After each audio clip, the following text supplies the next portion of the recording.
December 1973, Studio One, NBC Burbank. The air tasted of hairspray and warm television lights. Johnny Carson stood behind his desk, the polished wood surface catching the overhead glow in a way that made it seem less like furniture and more like a boundary, a line drawn between the man and the multitude. Beyond the cameras, 300 people sat in ascending rows of darkness, their faces pale and expectant. Before we continue, if you want more incredible and untold stories, make sure to hit the subscribe button and tell us which country you're watching from. The applause sign had gone dark. The band had stopped. And for reasons no one in that room fully understood yet, the most powerful voice in American entertainment had chosen to say nothing at all. 43 seconds is not a long time. It is barely enough to boil water or tie a shoe.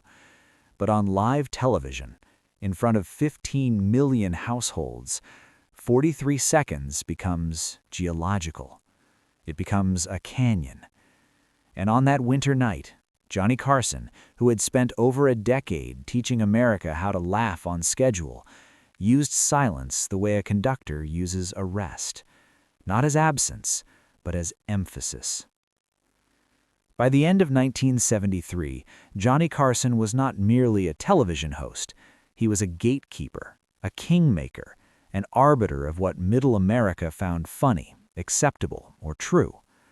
The Tonight Show was the last communal ritual in a fracturing nation, the one program that Democrats and Republicans, grandmothers and college students could watch together without argument. To appear on Carson's couch was to be anointed. To be mocked by him was to be erased. He did not need to raise his voice. He rarely did. His power was in the desk, in the microphone, in the way he could tilt his head and make a senator seem foolish or a starlet seem wise. He trafficked in ease, but the ease was earned through absolute control. The desk itself had become iconic. It was not ornate, it was not large, but it was his, and everyone who approached it understood the terms. Guests sat to his right, angled slightly toward him, as if in consultation. The camera framed them in relation to Carson, never the reverse. The desk was where he kept his note cards, his cigarettes, his coffee mug with the NBC peacock half visible. It was a prop, yes, but also a fortress. Behind it, he was untouchable. Behind it, he could smile and destroy you in the same breath. What the audience expected that night was what they always expected: the rhythm. Carson's genius was not in spontaneity, though he could improvise, but in architecture.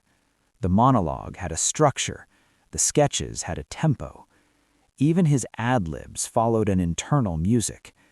America had learned to breathe with him, to anticipate the beat before the punchline, to trust that he would never let the silence go on too long. Until he did. The guest that evening was not a celebrity in the traditional sense. He was a journalist, a man whose name most viewers would not remember a week later, but whose presence represented something larger. He had published a piece about television itself, about the machinery of image-making, about how the medium shaped not just what Americans saw, but how they saw. It was critical without being cruel, observant without being academic. Carson had read it. Carson rarely brought writers onto the show unless they had written about him, and even then, usually only if they had been kind. This man had not been kind. He had been accurate. The interview began normally. Carson asked about the article. The journalist answered carefully, aware that he was in enemy territory, but trying to maintain the posture of neutral analysis. The audience laughed in the expected places. The band filled the gaps. Everything was proceeding according to the invisible contract that governed late-night television. Host asks, guest deflects, laughter diffuses tension, commercial break saves everyone. But then the journalist said something that changed the air pressure in the room.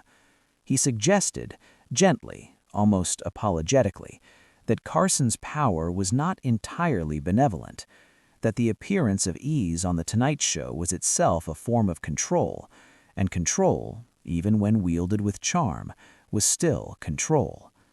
He did not say Carson was dishonest. He did not say the show was propaganda. He said something more dangerous, that the format itself, the desk and the microphone and the applause sign, created a reality in which only one person could ever truly win. Carson did not interrupt. He did not smile. He did not look at the camera or at Doc Severinsen or at Ed McMahon, who sat just off stage, sensing that something had shifted. Instead, Carson placed both hands flat on the desk, leaned back slightly in his chair, and stopped speaking. The studio lights hummed. Someone in the third row coughed.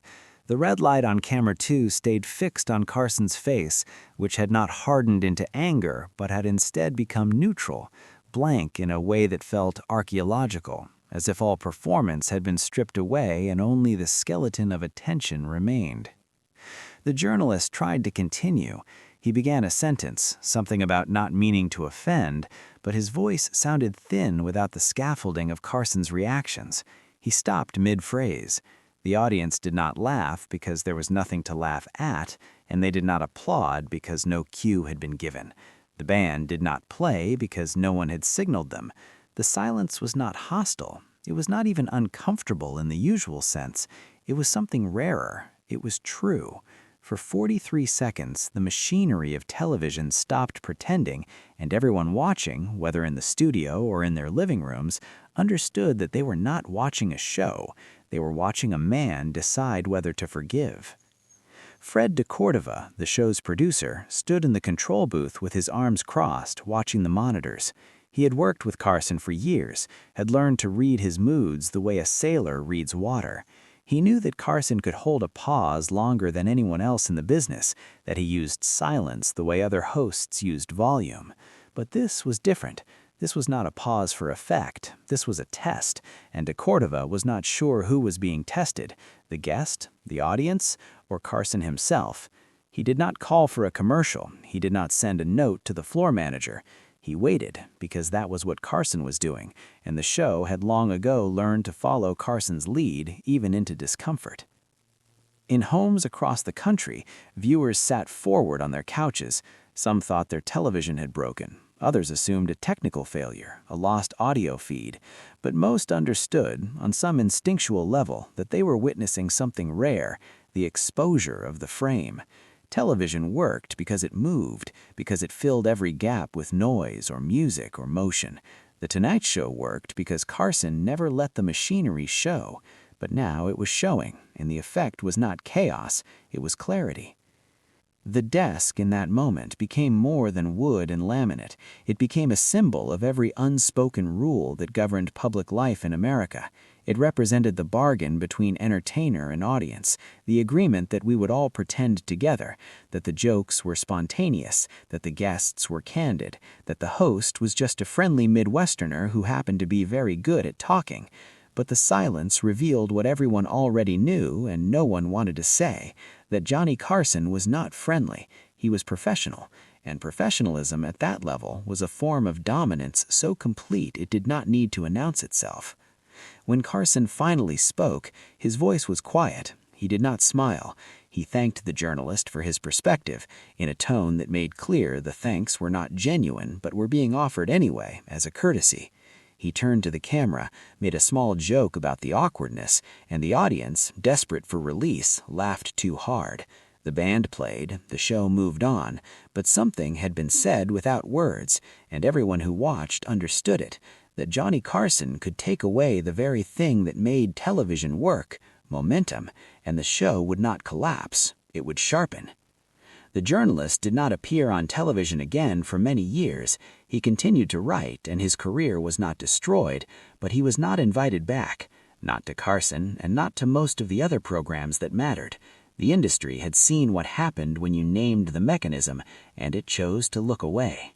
In the days after the broadcast, television critics wrote cautiously about the incident. Some praised Carson's restraint. Others noted the chilling effect of his silence.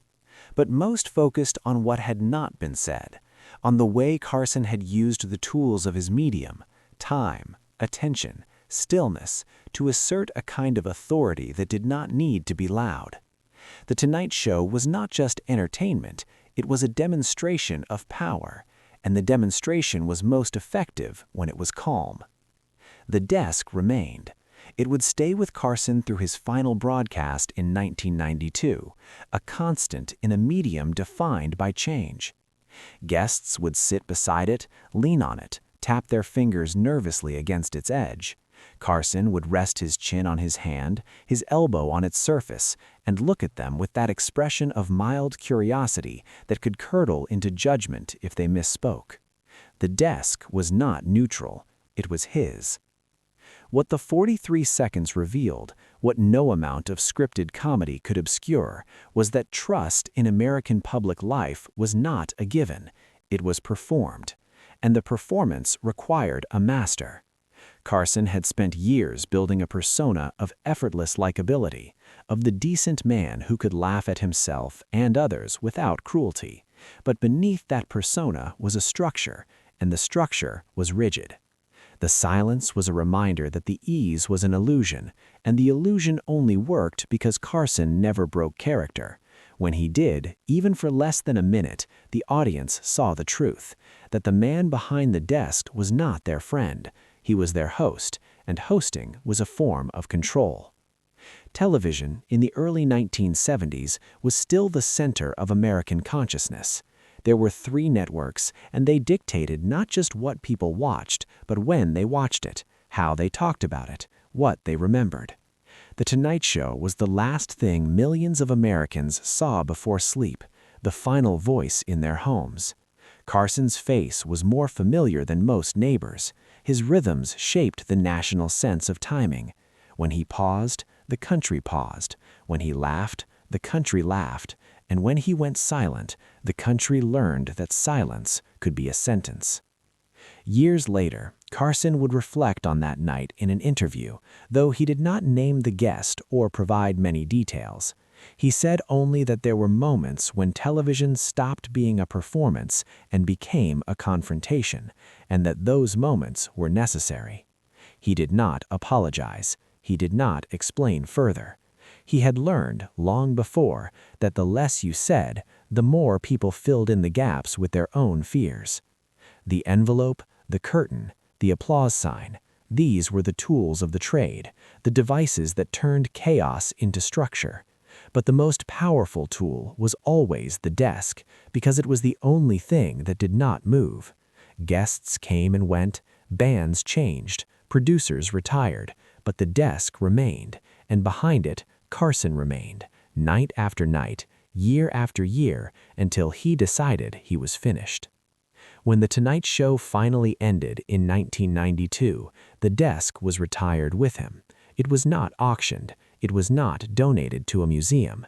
It was kept, quietly, in storage, as if even NBC understood that it was not just furniture. It was evidence. The 43 seconds in December 1973 were never replayed as a highlight. They did not appear in retrospectives or anniversary specials. There was no clip of Carson sitting in silence while a journalist squirmed and an audience held its breath. But those who were there, in the studio or watching at home, did not forget. They remembered the way the air seemed to thin, the way the familiar rhythm of the show stopped, the way Carson's face became unreadable. They remembered that television, which promised connection and comfort, could also be a weapon, and that the man they invited into their homes every night was not their friend. He was a professional, and professionalism at the highest level meant knowing exactly when to stop smiling. America trusted Johnny Carson because he never asked for that trust. He simply assumed it, the way a captain assumes command. And when someone questioned that assumption, even gently, he did not argue, he did not defend. He simply waited, in silence, until the moment passed and the machinery resumed. The desk remained, the microphone remained, the show went on. But the silence, brief as it was, had done its work. It reminded everyone watching that the ease they loved was earned, and that earning it required a kind of power most people would never name. The lights dimmed, the band played, the audience filed out into the California night, unsure of what they had witnessed, but certain it mattered. And Johnny Carson, alone at his desk, shuffled his note cards and prepared for the next segment, the next joke, the next 40 years of American evenings. The silence was over, but it had never really been silent. It had been the loudest thing on television.